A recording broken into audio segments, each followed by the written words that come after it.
Logan Paul recently mocked God. A belief that is silly. And then this happened. I made some pretty out of line comments to George. The following 3 weeks have been the hardest period of my life. We were invited by Qatar. We landed Qatar. Camera stripped from us. $20,000 camera. No problem. It's just little things here and there. Things are showing up. We misscheduled.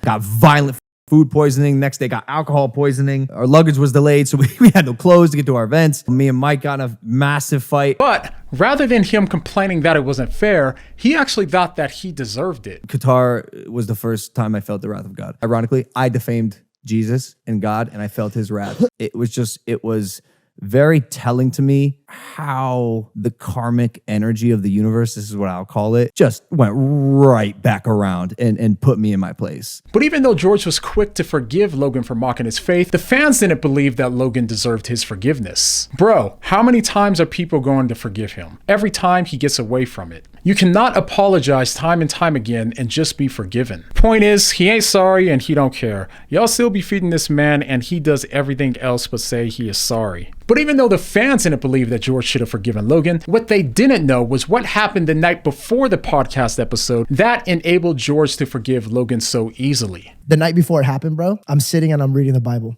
And I literally say a prayer to God. I know you love him, but I want to kill him. I want to punch him in the face, but I know you don't want me to. And I know you love him. And I know this opportunity between two best friends could open a lot of people's eyes to who God is. So I sat there and I go, God, what do you want from me? God says, be quiet and love. And like, bro, like I felt it. I'm in the kitchen, Belle's cooking dinner. And I sat there and I go, Belle, I think God just talked to me. Like, I'm not trying to be like a lunatic. And hear me out. I think I just got to talk out of love. I got to talk out of love. And she's like, why do you keep saying that? And I was like, I don't know. I just feel like I got to talk out of love. And I sat on the couch and I'm just sitting off and I'm like, bro, what does he want from me? How can I go and portray Jesus in the best way possible? She goes, hey, Adam is blowing up your phone. I answer the phone. He goes, bro, I got to tell you something. Jesus told me to tell you he loves you and yes. And I'm like, what?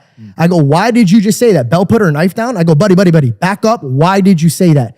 He goes, I have no idea what's going on. He goes, 3 times in my prayer, God interrupted me. He goes, go tell George whatever he feels in his heart is right. And it was at that moment, bro, where I was like, all we had to learn is like, regardless of what you say and regardless of what I say, speak out of love. And to be honest, bro, like it just came to the conclusion of this. There is a very real God that will walk through this journey with you. That God is right near you. Neither him or me or Mike or any single person here will ever abandon a man like you because you're not worth abandoning. And I love you. God damn.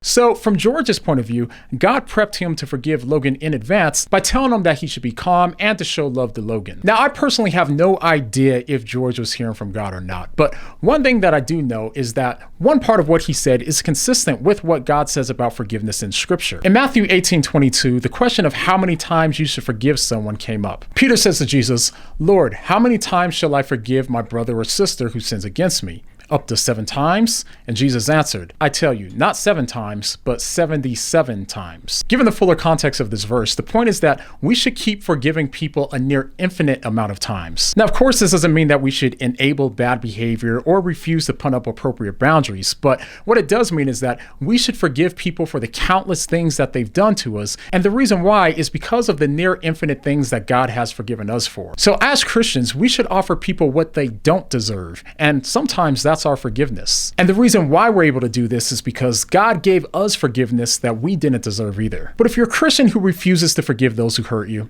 I hope you don't mind me asking, but what do you mean?